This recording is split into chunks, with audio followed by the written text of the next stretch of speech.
Welcome to County Report This Week. I'm Sonia Burke. Thank you for joining us. We start the show this week with early voting. The gubernatorial primary election is set for Tuesday, June 24th, and early voting is now underway in Montgomery County at 9 designated early voting centers. Early voting is tremendously important. It gives the voter the opportunity to choose when and where they vote, so they're not forced to vote on just one day.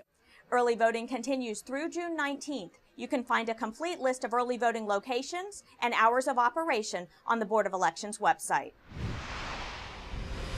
There was a big community turnout for the official opening of the new 3rd District Police Station in the White Oak section of Silver Spring this week. The state-of-the-art station replaces the former building on Sligo Avenue that housed the 3rd District for over 50 years.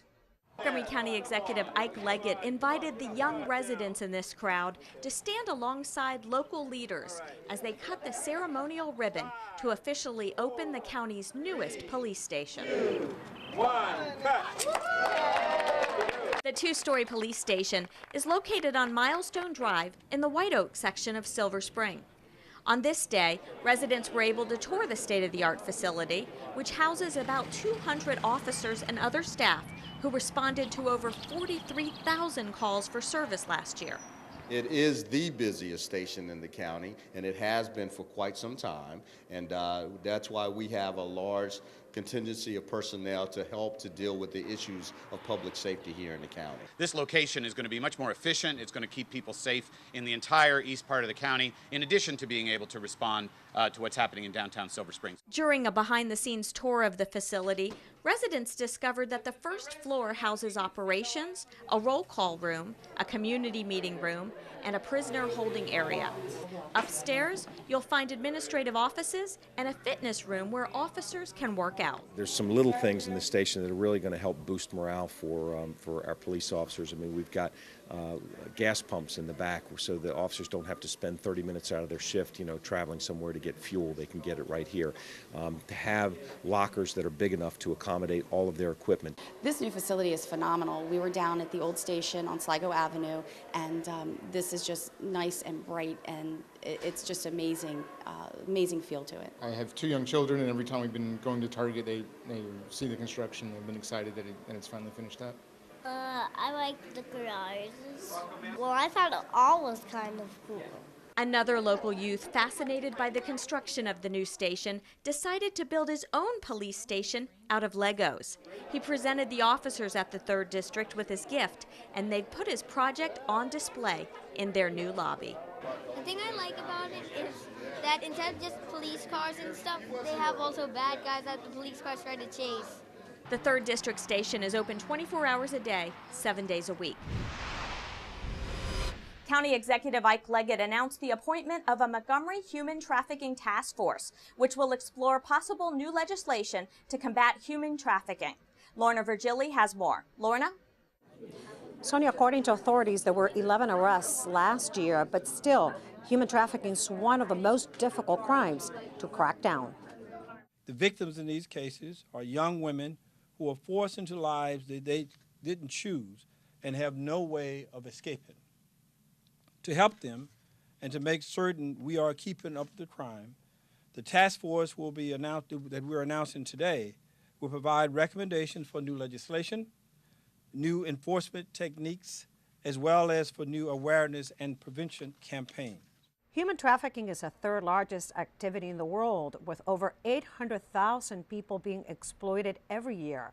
In the county, it has been based in areas such as Gaithersburg, Germantown, and Montgomery Village. Shops posing as acupressure businesses that engaged in prostitution. As our awareness of this despicable crime is heightened, we're discovering more cases tied to human trafficking. Some of them come to our attention in response to domestic disturbances, to runaway investigations, others we uncover during prostitution arrests. And while the victims of human trafficking are found throughout different ways, one thing remains constant with human trafficking. It is a heinous crime rooted in corruption and is characterized by greed, and it displays a fundamental disrespect for the human spirit.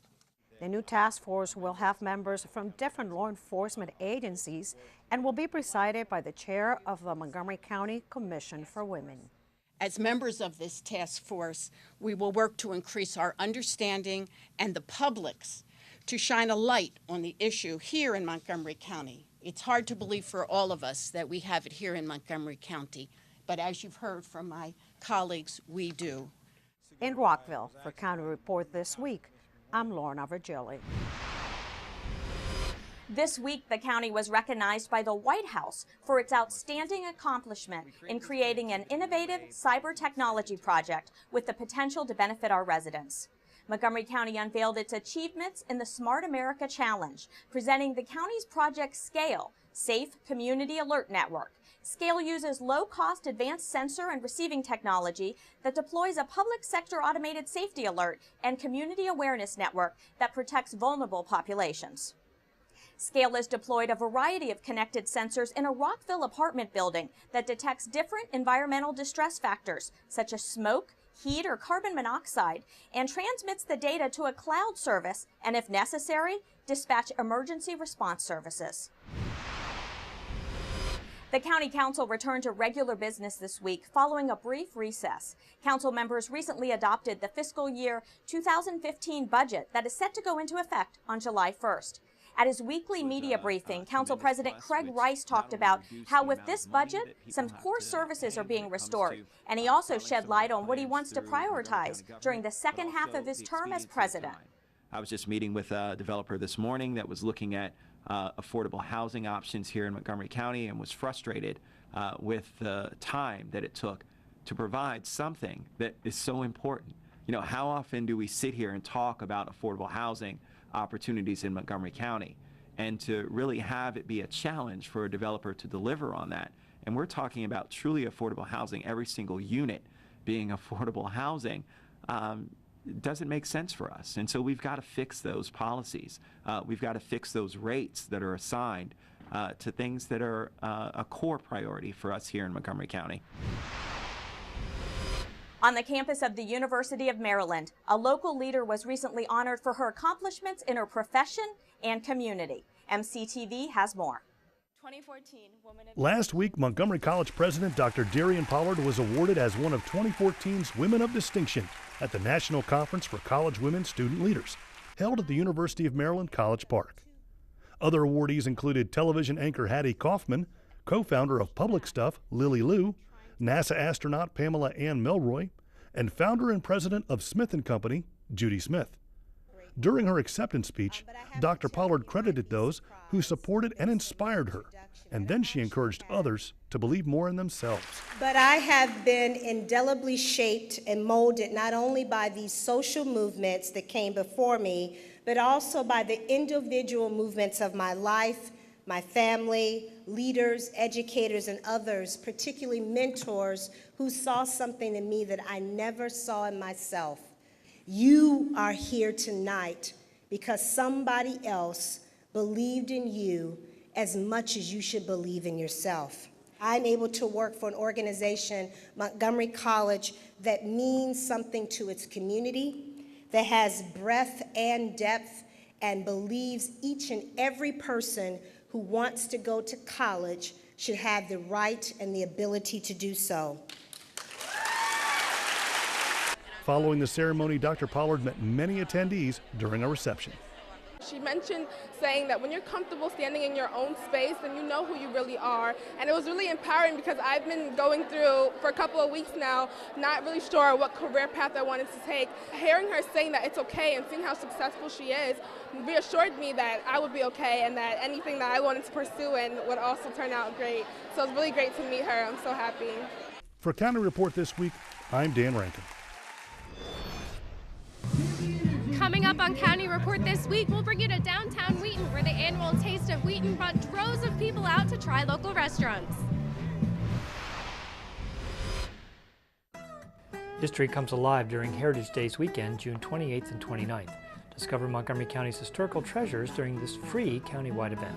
The two-day festival offers visitors an opportunity to sample numerous sites representing the history, culture, and natural beauty of Montgomery County.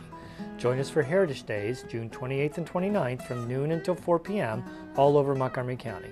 For more information, call 301-515-0753 or go to heritagemontgomery.org. Did you know there are more than 10,000 county government phone numbers? But there's only one number you need to remember for non-emergency calls, 311. MC311 is Montgomery County government's online telephone information system. Need information? Have a problem or complaint? Trying to locate a county government facility? Call 311. The call center is open Monday through Friday, 7 a.m. to 7 p.m. The website is available 24 hours a day, 7 days a week. County Executive Ike Leggett has announced a collaborative effort between the Montgomery County Police, the Office of Consumer Protection, and several state agencies to crack down on unlicensed home improvement contractors. Law enforcement agencies in the region will share information and work cooperatively to file criminal charges against those individuals who have victimized homeowners, stealing millions of dollars.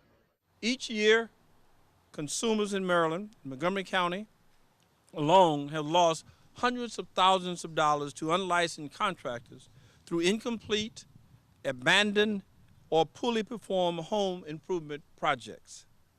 We will not tolerate the victimization of our residents, especially our seniors. To make sure the home improvement contractor is licensed, call the Maryland Home Improvement Commission at 410-230-6309. Or for more information, call the county's Office of Consumer Protection at 240-777-3636 or visit its website. World Elder Abuse Awareness Day is recognized every year on June 15th, but Montgomery County dedicates an entire week to the issue. Rockville 11's Morgan Lash was at the Rockville Senior Center for its Elder Abuse Awareness presentation. The Rockville Senior Center took part in the Montgomery County World Elder Abuse Awareness Week with an informational session on senior safety. The event drew community members from all over Montgomery County who came to learn about how to protect themselves and their loved ones from the horrors of elder abuse. I feel really confident that everybody here knows somebody who's been taken advantage of, neglected, treated poorly, isolated. That makes this our issue. It's all of our issues. It's not out there somewhere. It affects all of us. The event included vendors, exhibitors, speeches by both Maryland and Montgomery County officials, and even a class on how to stay safe from elder abuse and exploitation. We have in this country a national kind of government service called Adult Protective Services. Every state has put together their own kind of response to elder abuse and abuse of younger people who are vulnerable. We have that here in Montgomery County, we have that in Maryland. So the approach is very localized because the problem of elder abuse really rests where the elders are living. What we're working on, and it was reflected here this morning, is building the layers we need at every level. So starting with the older adults, talking to them, listening to them, working with the prosecutors. Law enforcement was here today. They're critical to this work. Working with the state, because it's happening everywhere in every state. And then my role is to help at the federal level, raise the federal voice, and make sure the federal government can be a better partner in supporting all of this work. Recent research has found that 1 in 10 elder Americans are abused each year. And for every case reported, there are approximately 23 that go unreported. For more information about community senior services, visit www.montgomerycountymaryland.gov/HHS. The diversity of our area's restaurants was on full display at the 19th annual Taste of Wheaton. MyMC Media's Valerie Bonk reports. I think it brings people out, gets us involved with our neighbors, and you know, we're a very diverse community right here in Wheaton. I mean, we have people from all over the world. The 19th annual event brought thousands of people to the streets of downtown Wheaton for a taste of the area. Local restaurant owners were grateful for the opportunity to show off their menus. To all the little mom and pop store, we offer the specialty to the people coming over here to Wheaton. So everybody tries, and at least the people come back and support us all year round. The festival for our local businesses, it brings brings, well, for one, you can see what other businesses are in the area, really, and it puts us in touch with our community. So what's new this year? A special wine tasting tent where visitors could pair up food from local restaurants with local wines. And the people here said they're happy to see attention focused on bringing people to downtown Wheaton. We've seen a lot of growth and development around the area, and we think a lot of the restaurants bring a lot of people to the area, and it's because they're all very diverse, and you know, you can get Latin American food, you can get Asian food and all this stuff, so I think that's like a real draw to the area. I think it brings a lot of people in. I noticed just today that the event has gotten a lot larger over the years. It used to be quite a small event, but a lot more vendors are coming out, and I think it's going to do a lot for Wheaton in terms of showing people what's here. It's a great promotional weekend for Wheaton. With the weather, with people coming out, it shows everybody that we have a lot of independent spirit in the Wheaton area, and that these businesses are very worth supporting. You can find out more about what's happening this summer in Wheaton on his website. For County Report This Week, I'm Valerie Bonk. When we come back, County Executive Ike Leggett shares some advice to the class of 2014. And Gandhi Brigade remembers its beloved founder as a community hero. We'll tell you more when we come back. Stay with us. Vote early in Montgomery County. Early voting locations are open from 10 a.m. to 8 p.m. June 12 through 19. Go to 777vote.org on your mobile device to find out wait times, get Google Map directions for driving, public transit, biking, and walking to any of the 9 early voting locations. 777vote.org for mobile. Remember, your time, your voice, your vote.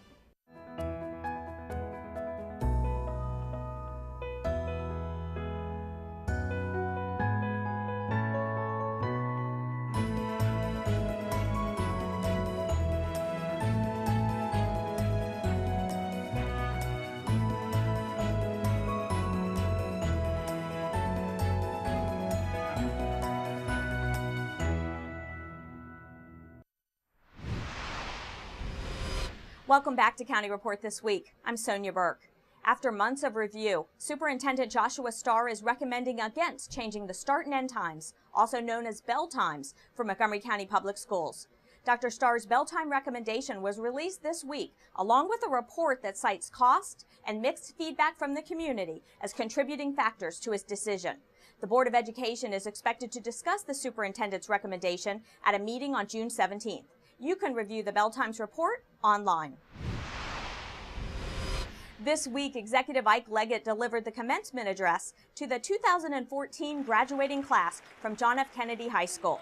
The ceremony took place at DAR Constitution Hall in Washington, D.C., where Mr. Leggett talked about the importance of education and hard work in front of a crowd of over 5,000 attendees. But for success in life, you're always tested. For success in life, you're always graded. And the question for you, whether you would meet that in a successful manner as you go forward. As we come to the close of high school graduations, let's remember our multi-talented students, many of whom are moving on to college in the fall. Some of these students are from Einstein High School's Visual Arts Center program. MCPS TV visited their showcase earlier this spring. The VAC is a very unusual program, perhaps unique in the United States. It's a portfolio development program that's been sponsored and supported by MCPS for 40 years. We're really a small learning community that's designed to develop talent and get kids ready for college. Many of VAC kids take 8, 9, 10, 11 AP exams and pass them. So we've got a very bright community. We're interested in the kids developing not just a creative, funky sense of making art. They understand industry. They're looking forward to the future. So we are teaching kids how to solve problems, how to analyze situations, and to become artists in the future. When people see my art, they kind of know me a little bit, and they understand what I'm communicating, because I'm interested in illustration, and communication is the root of that. I believe that as an artist, you can use any medium to express what you want to create. You can use paint, acrylic, ebony pencil, Conte crayon, It doesn't matter, as long as you're expressing like what you feel as an artist. I've always been doing art. I've loved it ever since I was a little kid. All this is just bits of information on my adoption, and this is my family, like the day I came home to America, and then I think these letters right here are just, this is like me introducing myself in Chinese and that I was adopted, and this was a little area right by the orphanage that I was adopted in, so I think everything's just really important and tied together really well. This is all data from Boston, Massachusetts, Texas, Maryland, and in creating this series, I wanted to combine objective and subjective thinking, and it showed my personality, it showed my interest. This made me stand out, and I got into Carnegie Mellon, and I think that this was definitely something that contributed to my acceptance. A lot of the pieces have the word zero tolerance across them, kind of just trying to bring this policy into the forefront of, I want people to think about it and talk about it. I think if the public comes to see, they will be shocked that, you know, students that are from 15 to 18 have created a body of work that is so strong and pieces that really talk to you. Richard Jaggi was remembered as a mentor, friend, and community hero at the recent Gandhi Brigade Youth Media Festival. MyMC Media's Valerie Bonk tells us how the Silver Spring-based organization celebrated the life and impact of its founder, who passed away just a few days before this event. There were laughs and there were tears as members and supporters of the Gandhi Brigade gathered in Silver Spring to remember Richard Jaggi at the Youth Media Festival.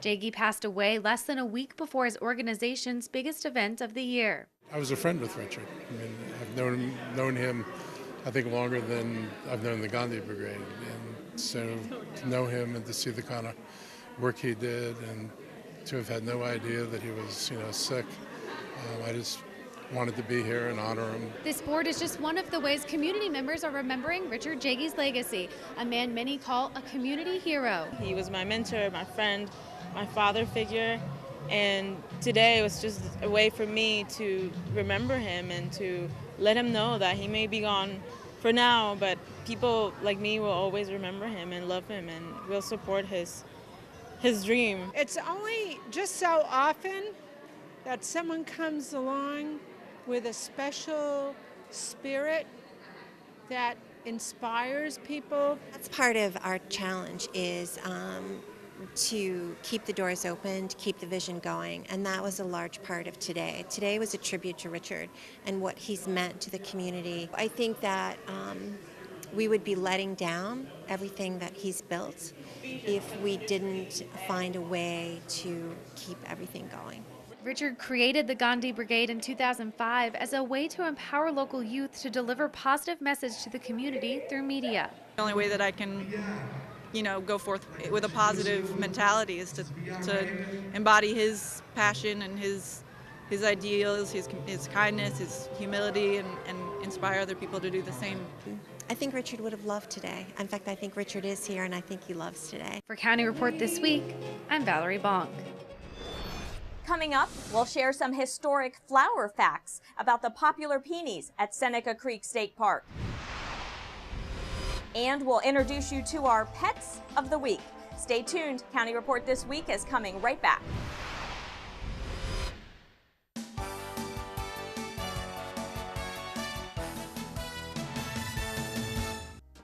"13 Raptors track and field athletes have been named to the NJCAA All-American team.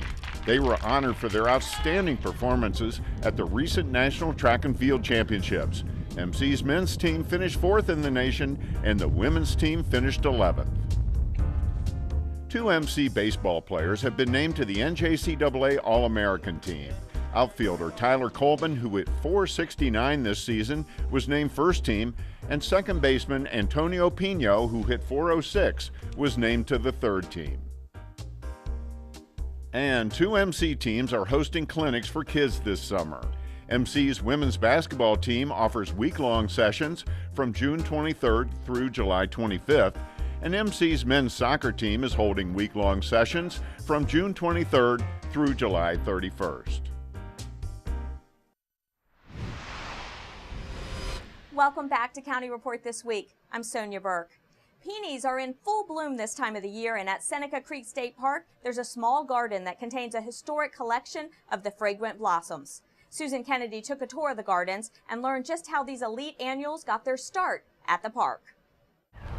We're here at this beautiful peony garden at Seneca Creek State Park with Eric Ledbetter, who is a park ranger here, and he's going to give us a good idea of how these flowers came to being in this beautiful park. Talk a little bit about the history of these beautiful flowers. Sure, Susan. The story really begins nearly 100 years ago, around 1913. There was a man named Edwin P. Schwartz who was a wealthy real estate developer. Now, he was an avid gardener and he wanted to have a rose garden, but the first few bushes he planted didn't flourish at all. However, he found a beautiful flowering plant, much like these. He didn't know what it was, so he took a sample of it to the Department of Agriculture, and they said, well, Mr. Schwartz, this is a peony. And he was head over heels. Within a year, he had ordered 100 different varieties of peonies from a dealer in New Jersey and begun an enormous flower bed that once spread from the front stoop of Gaithersburg City Hall all the way to the railroad tracks at the present Mark Station. How did the flowers end up here at Seneca Creek State Park? Well, Mr. Schwartz sadly didn't live very long after he started the garden. He died in 1924. But his wife continued the garden, and it became a business. So they bought 18 acres from the Klopper family out here on Klopper Road. Probably 30,000 individual plants were moved by hand over a period of years from downtown Gaithersburg to here at what's now Seneca Creek. Oh yeah, that smells really nice. Who takes care of all of this? It is almost entirely the work of a dedicated corps of volunteers. Our leader is a man named Earl, who is a retired physicist. So do you get people who come here to look at it who are they're flower enthusiasts and they're peony experts? We get a lot of local gardeners who have a few peonies in their own garden. We have families with kids who are just looking for a fun day out for the afternoon. Another jewel in the crown here in Montgomery County. We like to think so. Visitors may see the historic peonies from 8 a.m. to sunset at Seneca Creek State Park in Gaithersburg. And now let's meet our pets of the week. Here's Kathy Stanhope from the Humane Society. Kathy? Hi, this is Kathy Stanhope with your Pet of the Week at the Montgomery County Humane Society, and I'm here with two little darlings. This is Charvie and her brother Pepper Andy. They're brother and sister, just about 3 months old, and they are looking to go home with you. They will be spayed and neutered upon adoption, so come visit them on the web at mchumane.org or give us a call at 240-252-2555. The next time you're traveling near the Tacoma-Langley Crossroads, make sure you stop by the Crossroads Farmers Market at their new location on Ann Street and University Boulevard from 11 a.m. to 3 p.m. every Wednesday until November 19th. Tacoma Park TV has more. This is the beginning of our 8th season here at Crossroads, and we have a new location on Ann Street thanks to the Tacoma Park City Council, who passed a resolution letting us use this space. Everyone is within 125 miles that sells here, and we want to support our local economy and be inclusive of our entire community. State Senator Jamie Raskin talks about the importance of community while enjoying the beautiful day at the market, learning how to juggle, and enjoying nutritious and delicious food. It's just great to see all of the local Maryland farmers coming together and people from the neighborhood and the community coming out and buying fresh, nutritious, delicious fruits and vegetables and baked goods and prepared lunches. I love to see, local food sustainability in action, and there's a great culture that grows up around it. This young man over here is teaching me how to juggle, and so we're hoping to be a great season for the Crossroads Food Market. Since the market opened in 2007, it has distributed over 243,000 in fresh checks. This program has enabled nearly 7,000 low-income individuals and families to add an additional discount to the benefit programs already offered at the weekly market. We were the first farmers market in Maryland to accept food stamps and the WIC coupons, and the first in the country to double those benefits. So we continue to do that. This is our 8th year running those programs. And we also run a senior eligibility program. So any senior from Prince George's County or Montgomery County that comes with an ID that says that they are 65 years or older, they're eligible for $5 in fresh checks for fruits, vegetables, meats, eggs, honeys on a weekly basis. To find out more about the weekly market and the Crossroads Community Food Network, visit crossroadscommunityfoodnetwork.org. For County Report this week, I am Jermaine Danae Bowens. With that, we close this edition of County Report this week. Remember to like us on Facebook and to join us again at this time every week for a look at what's going on inside Montgomery County. I'm Sonia Burke. Thank you for joining us.